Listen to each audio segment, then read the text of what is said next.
it would have prevented the crash that killed 9 on Sunday, because the pilots might have lost control as the aircraft plunged into a fog-shrouded mountain, said officials on Tuesday. Pilot Arazobayan was climbing out of the clouds when the aircraft banked left and began a sudden descent that lasted nearly a minute. According to Jennifer Homendi of the National Transportation Safety Board, this is a pretty steep descent at high speed. We know that this was a high energy impact crash. The aircraft was intact when it hit the ground, but the impact of the crash spread debris over more than 500 feet. The last of the bodies and the wreckage were recovered from the Calabasas, California hillside on Tuesday. Yes. So more information would be coming out. It's still not determined yet what caused the crash. But yes, what they're saying is that it's not Kobe's helicopter personally. It is this model of helicopters that do not have, or that does not have, the terrain warning system. And they talked about another incident, because they use this kind of helicopter for offshore, to take offshore workers to drills and the rest. So it's a regular transportation kind of helicopter for people. And there was one other crash that happened off the Gulf of Mexico, and it was the same thing, that it didn't have a terrain warning system. But like she said, it may or may not have prevented, because something else must have happened, may have happened before it did hit it. So we're going to hear, there's still going to be more information coming out about the helicopter and what may have caused the crash, and things like that. But what is certain is tribute to started to pour in for Kobe Bryant and the rest of the families. Amazing, some NBA games. Some people took a 24-second shot clock violation because he was 24. Some people took an 8-second backcourt violation because he also wore 8. The pre-game shows had a few people come to talk, and you just see the impact of what he used to do. I forgot to mention this on Monday. One of my biggest admiration for Kobe was that he always supported the women's sport. And some people say, oh yeah, but he has 4 daughters. Well, at the time he started supporting her too. And I will tell you why it is not because he has daughters. Because Steph Curry had 2 daughters and wanted to start his shoe line for children, and he didn't make in girl sizes. And if you know anything about Steph Curry, he loves his daughters. I mean, we're introduced to his daughters from the minute they were born. I remember his first daughter doing a peekaboo under the interview table with all of us. So trust me, it's not like it just didn't come to him to do sneakers for girls until somebody now wrote to him and said, I play basketball and I went to the store to look for sneakers and I could only find boy sizes. And then it became a big campaign. He started to do girl sizes and all of that. So Kobe supporting women's sport had, I won't say it had nothing to do with his daughters, but it wasn't that it was just his daughters forcing it down his throat. Because before it became fashionable, he would go and support the U.S. women's soccer team.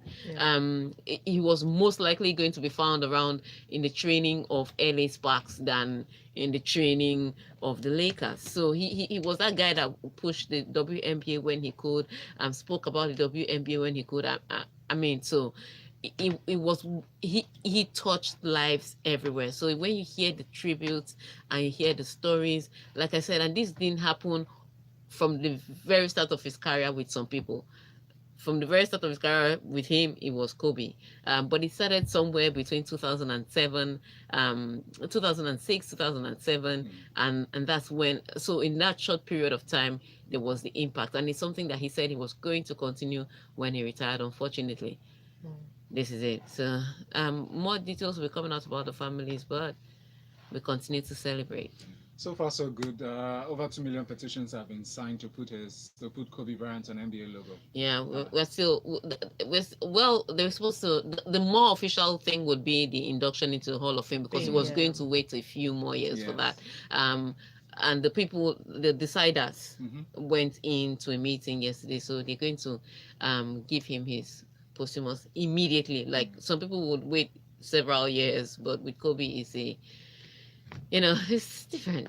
It's different because I see some train stops named after him, some murals, a lot You of murals coming up. Very interesting. in different parts of the country. It's just, Let's come back up. let's come back on. The Nigerian Wrestling Federation (NWF) has assembled a team of 15 athletes to fly the country's flag at the 2020 African Wrestling Championships that's billed for Algiers. The 7-day championship will hold from February 3rd to February 9th in the Algerian capital. Blessing Oborodudu, who's 68 kg, a 9-time African champion and world number 2, Odunayo Adekoroye, who's 57 kg, weighs that, headlined the list made up of 10 female and 5 male wrestlers. Yeah, big deal. If you know anything about Nigerian wrestling, you know that if we are looking for medals on the world stage, those are one of our hopefuls too. Especially Odunayo Adekoroye. But they go out, and this will also help in their preparation and training towards Tokyo. Odunayo has actually qualified for Tokyo, so this will help her in her training and her preparation. We go out for this tournament. The women are the defending champions. The women's team, yes, wrestlers are the defending champions. I don't want to shout. I don't want to brag. I'm just making a statement of fact.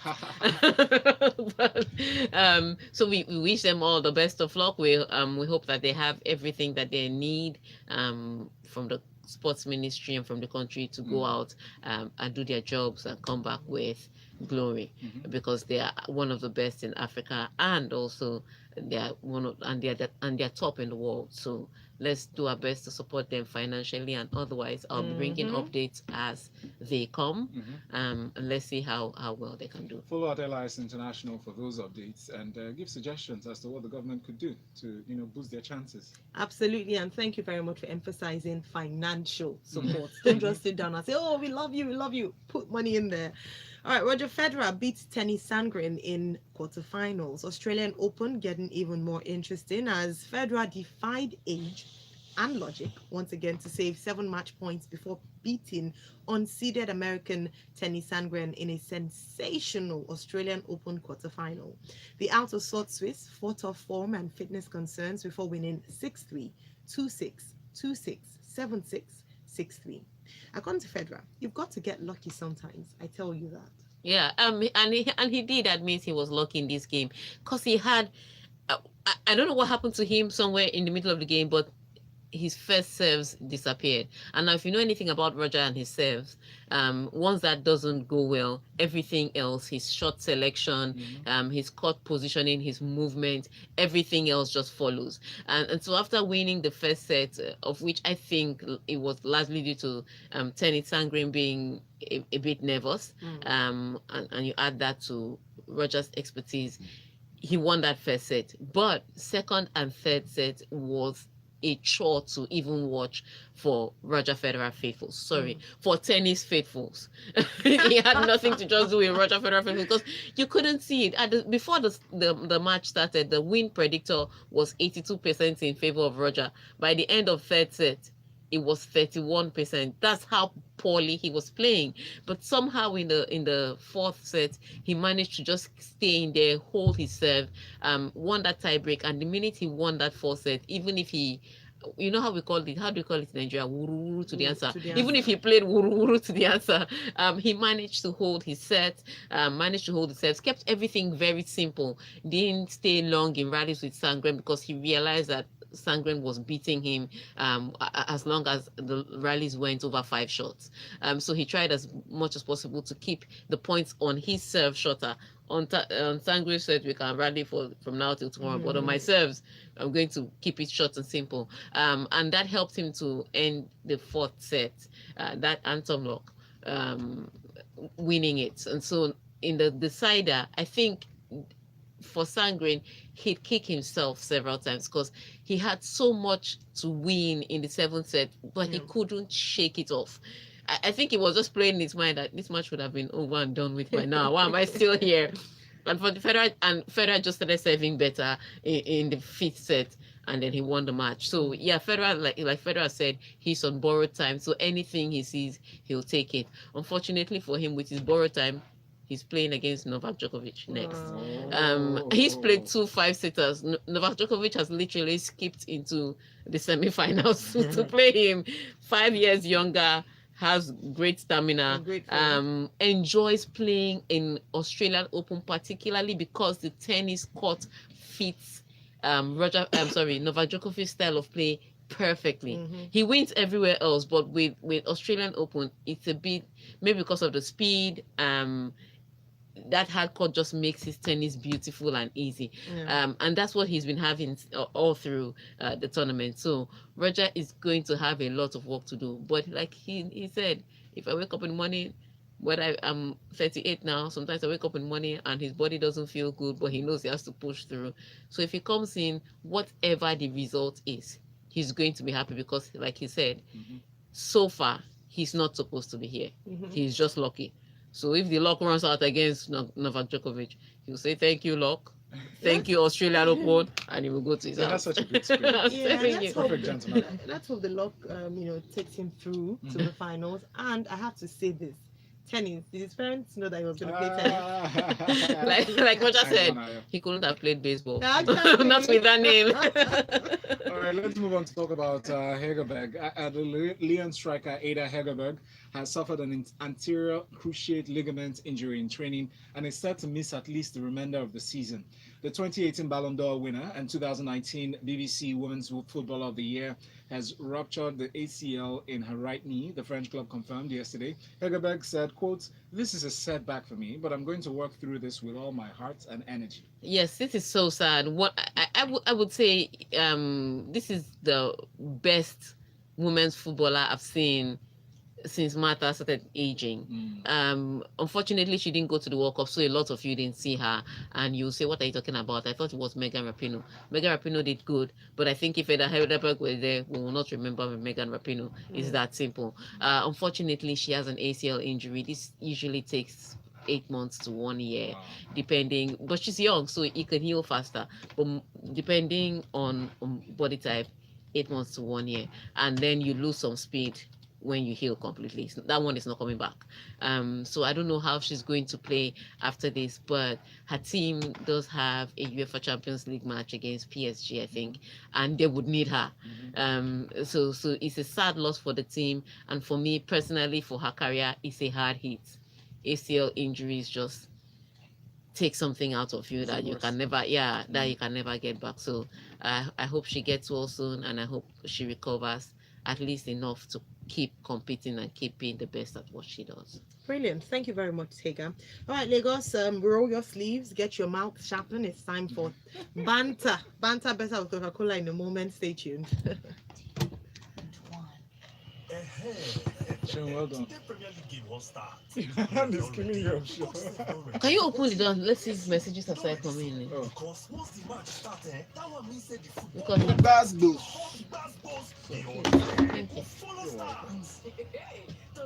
Today, then go beat some people club like talking drum, eh? I can't find any messages. We have messages, but there was no time to read them. From? I didn't see any.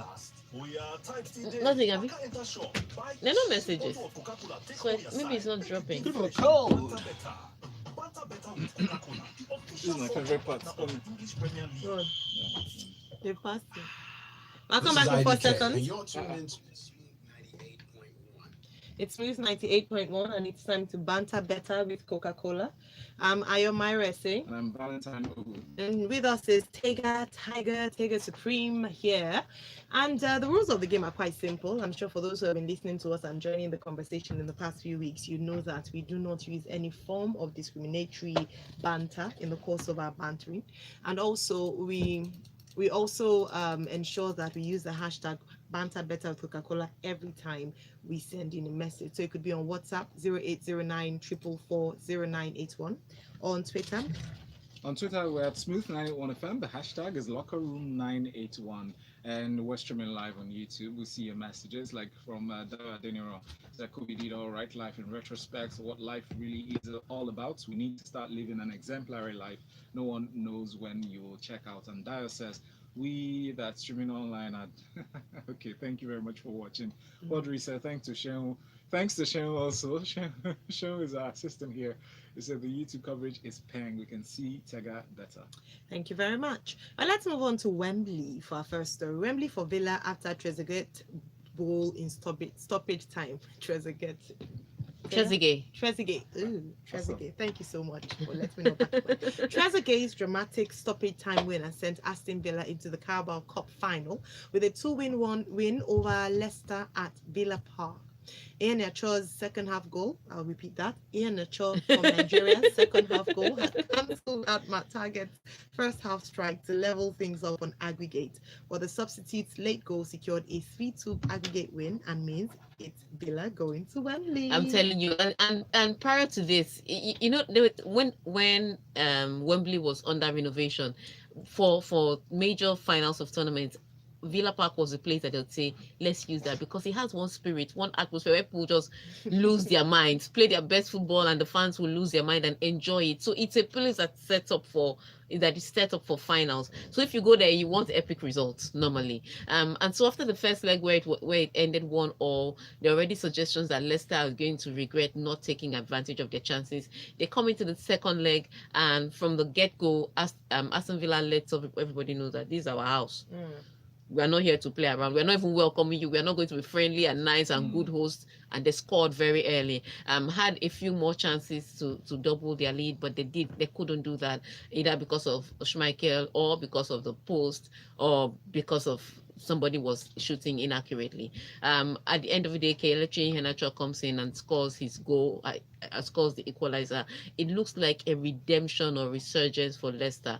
Unfortunately, they too created chances that they too didn't convert.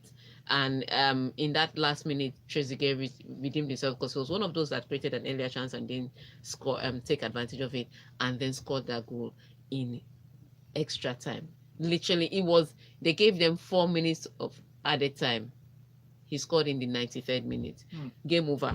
There's no way, even if the referee want to delay the whistle for celebration, you are not scoring today. I mean, because all 10 men will just camp in their box. Nothing is happening. And that's what the goalkeeper will not do a long shot. Exactly. That's when the goalkeeper will not catch the ball and lie on the floor and roll around. You know, so it wasn't going to happen. 22 shots at goal for Leicester City. I think it was 9 for Aston Villa, and Aston Villa won. At the end of the day, it's not how many times you try, it's how well you try. So it's a big one for Aston Villa, coming back up to the EPL and then going to the final of the Carabao Cup. There are people that have been in this EPL, I will not mention their name. They are sitting on that side. They're sitting there. Which side? There are people that have been in this EPL. They have not been to the final in a while. My husband is listening. We did not call anybody's name. Hey, Mairo. Hi, Mairo. Migo. Let's talk about what happened yesterday. All right, so Pep Guardiola says, I never meant to offend Manchester City fans for FA Cup attendance. On Tuesday, which was yesterday, speaking ahead of City's Carabao Cup semi-final second leg against Manchester United, Guardiola said he understood some fans are under financial constraints. In his words, quote, first of all, of course, I understand it. It was never my intention to offend them. They, the fans, are a part of us. Since I arrived here until the last day, I want to fight to play as well as possible and see the Etihad full for every game. It belongs to us to play good, to seduce them, to come, because the only reason why we do our job is not for the titles. It's to go to the Etihad Stadium and see it absolutely full. People together enjoying the games. Yeah, he was getting a little bit of lashback for what he had said about not seeing the stadium full and wondering why the stadium was full. So at the end of the day, people are saying, okay, why are you counting the money in our pockets? Do you know what is going on with us? Do you know if we're cold? Do you know if we had the flu? But what it is that he needs the fans to support them today. Manchester City is playing host to Manchester United, and they're going into that game with a 3-1 advantage on aggregate. So so far it's looking good for them. But you remember that what Manchester United did to Manchester City? They sold them 3,000 tickets and said, "Whoa, if any one of you buys black market and I see you sitting where Manchester United fans are, we will not even come and warn you to move. We will just pick you up from there and take you out of the stadium." It was a warning. They announced it before the game, Nice. so that people will know. So they didn't receive a very friendly welcome. So they want to have that crowd to intimidate United back. Do me, I do you. Everybody's happy. So he needs that crowd, especially with the advantage they have, and with the fact that they want to play and now go ahead to face Aston Villa in the defense in one of the titles they won last season.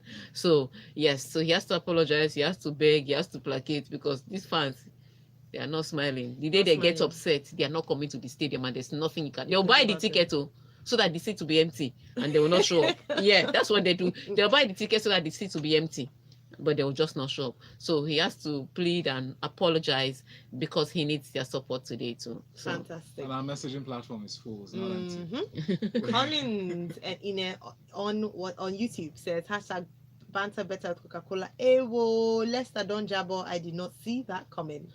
Then he says, let me be the first to congratulate Man City on their, I guess this is a typo, Calabar Cup, Carbo Cup back-to-back success. And Daya Deniro says, Tega, which one now? Huh? You can't just leave us alone, Ni. Ayo, stay strong and do not be intimidated. Hashtag premium Arsenal fans. Hashtag banter better with Coca-Cola. Thank you so much. Hashtag banter better with Coca-Cola. Manu, you're still in the dreamland, celebrating so loud, beating a third division team. What would have happened if you drew against the winner pool, Liverpool, the incoming EPL champions, Prince? Prince, why are you sending us the same message?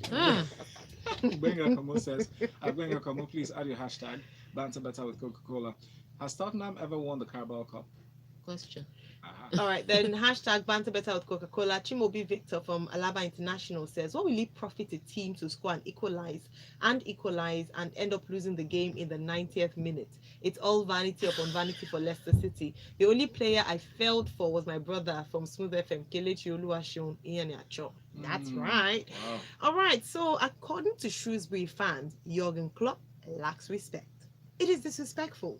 The manager should attend all games. The Shrewsbury fans are bitterly disappointed.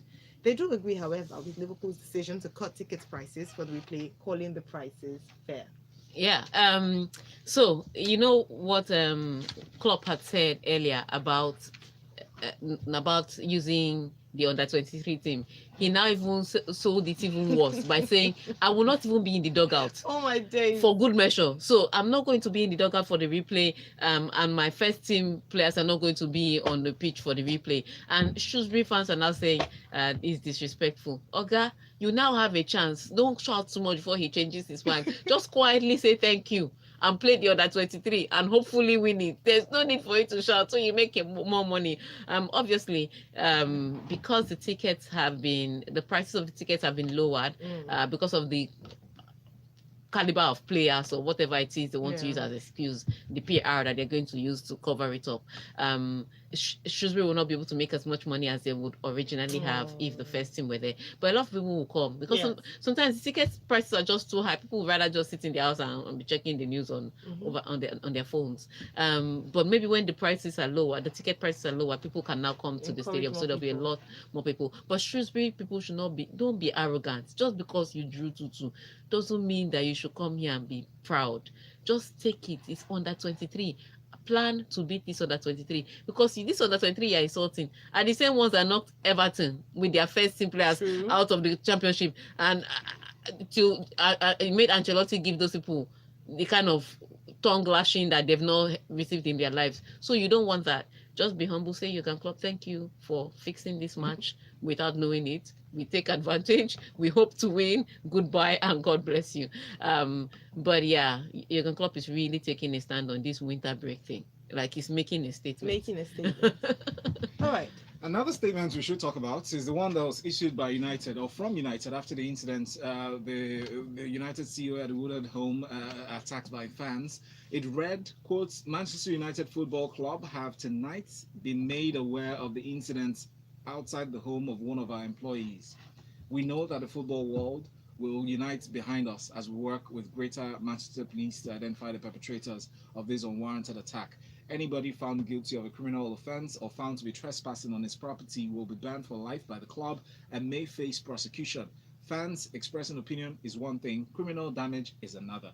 Yes. I don't care how aggrieved you feel. You don't take that. You don't go to somebody's home and start terrorizing them That's just too much. for any reason. Even if you went to the house of who is the best fighter, Steven Seagal, Mhm.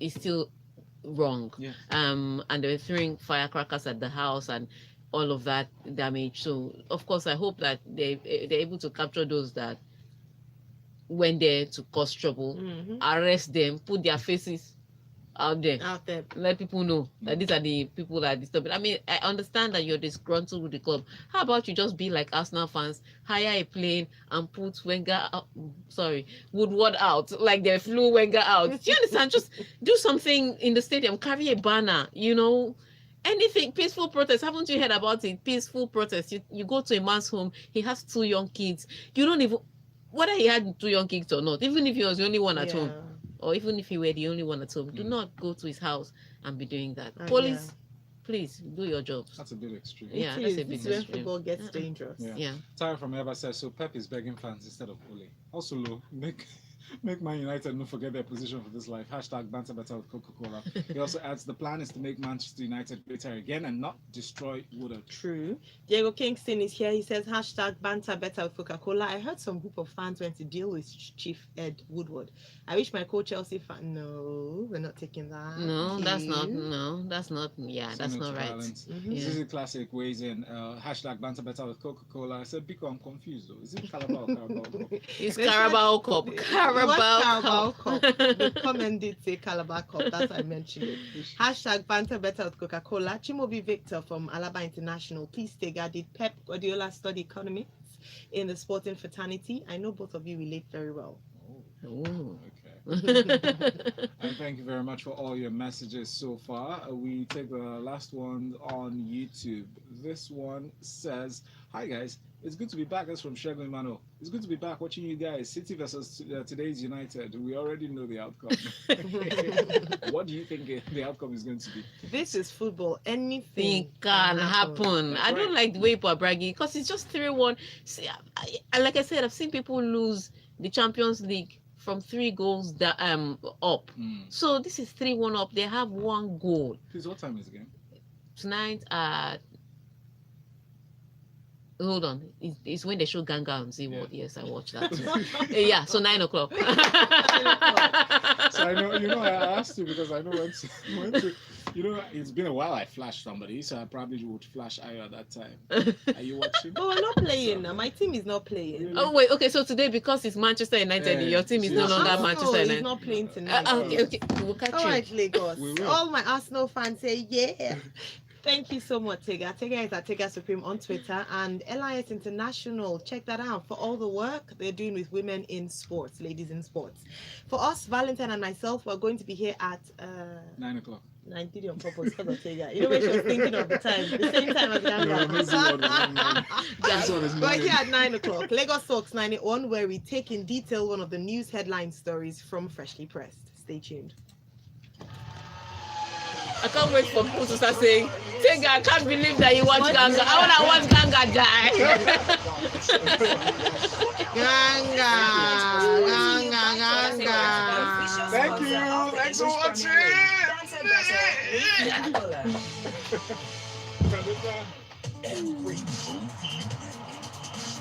Okay, I need to sleep for at least an hour before I start today. No,